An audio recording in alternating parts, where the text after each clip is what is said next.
On en parlait sur Ecorama hier, c'était jour de Fed, de comité monétaire plus précisément. Plusieurs façons d'analyser ce qui s'est fait, ce qui s'est dit bien évidemment, mais il y en a quand même une assez simple, c'est la réaction des marchés. Moins 2,5 pour le S&P 500, moins 1,55 pour le Dow Jones, moins 3,36 pour le Nasdaq. Alors pourquoi la pilule n'est pas très bien passée ? Eh bien, on va analyser cette décision très scrutée, encore plus en ce moment avec vous Laurent Grassin, bonjour. Bonjour Julien. Merci d'être avec nous pour faire simple. Alors la décision sur les taux, on ne va pas forcément beaucoup y revenir parce que ce qui comptait finalement hier, c'était un petit peu le discours de Jérôme Powell que les investisseurs attendaient, ils n'ont pas été déçus. Non, exactement. On va quand même en parler de cette décision sur les taux. 4e hausse de 75 points de base, 0,75 points de pourcentage. Sans surprise, ça on l'attendait. On a maintenant sur des taux qui évoluent entre 3,75, il y a toujours une fourchette sur la Fed, 3,75 et 4%. On est quand même, allez, disons-le, au plus haut depuis près de 15 ans.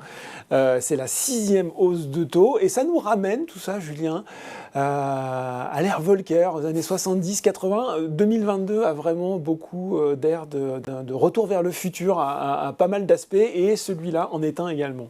Mais la question, le sujet, c'était quand même la suite, ce qui s'est passé après. Ouais. C'était la suite, et puis surtout, c'est la suite, ce qu'attendent les investisseurs. C'est-à-dire que ça, c'était acté. Il y a maintenant ce mot qui revient, ce mot de pivot, cette inflexion. On attend que Powell, que la Fed nous dise que finalement le plus dur est passé, que les hausses de taux vont maintenant se réduire. On attendrait 0,5 points de pourcentage en décembre. Et puis, on sentait bien quand même en début de semaine, c'était pas si simple que ça parce que les données sont assez contrariantes. Il y en a deux. Il y avait l'enquête JOLTS, qui est sur les offres d'emploi.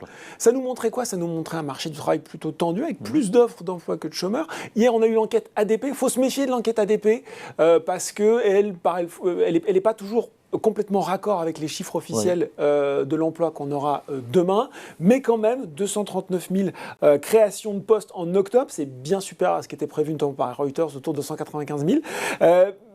Donc on se disait qu'il n'y avait pas forcément là les éléments qui allaient permettre à Jérôme Powell de se montrer conciliant. Et alors pourtant, ça n'a pas été le cas, ça s'est fait un peu en deux temps finalement. Premier temps, les marchés réagissent bien au communiqué de presse. Oui, exactement. Ils ont voulu voir ce signe qui guettait en se disant, là, finalement, il se passe quelque chose. Ils sont forts en analyse de texte, les marchés. Alors, je suis désolé, c'est pas du Fabrice Lucchini vous déclamant du Charles Péguy, et c'est pas crystal clear, mais il faut quand même que je vous lise cette phrase. Mais ça peut être sympa quand même. Voilà, les prochaines décisions seront faites par étapes afin de tenir compte, et là je cite, du resserrement cumulatif de la politique monétaire en déterminant le rythme des futures augmentations de la fourchette cible. Le comité politique monétaire prendra en compte le resserrement cumulatif, les délais avec lesquels la politique monétaire affecte l'activité économique et l'inflation, ainsi que les développements économiques et financiers. Vous avez 4 heures. Ouais, alors on va le faire plutôt en 5 minutes. En gros, c'est-à-dire que la Fed nous explique qu'elle sait bien qu'elle a passé des hausses de taux, qu'il y a peut-être un effet retard, et qu'avant de continuer toute cavalerie, elle va prendre le temps d'évaluer les impacts de ces hausses de taux, que ce soit sur l'économie, alors que de plus en plus le mot de récession se profile, ou sur une éventuelle remontée du chômage. Donc tout le monde était très content en se disant ça y est, finalement le signal est là, elle a parlé, c'est magnifique. Et finalement, on pourrait avoir, si l'inflation commence enfin à ralentir, peut-être 50 points de base en décembre, peut-être qui sait uniquement 25 points de base en janvier 2023. Et finalement, c'est un scénario qui arrangeait assez bien les marchés, d'où cette hausse initiale. Sauf qu'ensuite, il y a eu la conférence de presse, et alors là, Jérôme Powell a douché les espoirs de tout le monde. Voilà, Jérôme Powell a parlé avec cette phrase, pour le coup, beaucoup plus claire. Il reste encore pas mal de chemin à faire pour la Fed. Il est encore très prématuré de parler d'une pause dans la hausse des taux, ça on s'y attendait.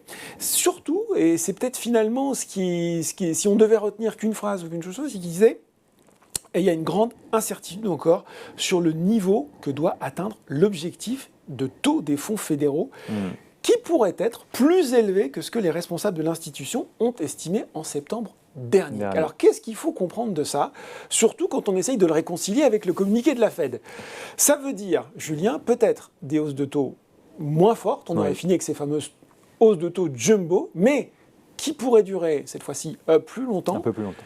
Qui nous amènerait peut-être à un niveau plus élevé que ce qu'on pensait. Aujourd'hui, tout le monde est autour de 4,5% sur les taux fédéraux. Ça pourrait être plus élevé. Et surtout, ça pourrait peut-être le rester plus longtemps que prévu, et c'est finalement ça la mauvaise surprise entre guillemets. Pour paraphraser un analyste qui était cité par Reuters, en gros, le cycle de resserrement, c'est désormais un marathon, oui. Ce n'est plus un sprint. Et il y a ce mot aussi qui était intéressant, puisqu'on soupèse chaque mot avec l'attention qu'il faut. Il faut une politique suffisamment restrictive pour ramener cette inflation à 2% à court terme. Ce qu'on pourrait comprendre aussi entre les lignes, c'est que ce vote du comité de politique monétaire de la Fed, il a été fait à l'unanimité. Oui. Et on comprend dans la formulation que peut-être on a voulu faire plaisir ou en tout cas essayer de prendre en compte les considérations de membres plus dovish, plus colombes sur le politique monétaire de la Fed. Et puis derrière, si je puis dire, Jérôme Powell a fait le boulot du mauvais flic qui vient dire « ouais, attention, ok, on en a bien pris ça en compte, mais malgré tout, la lutte contre l'inflation, ça reste notre mission principale, et le risque c'est plutôt d'en faire trop peu que d'en faire trop.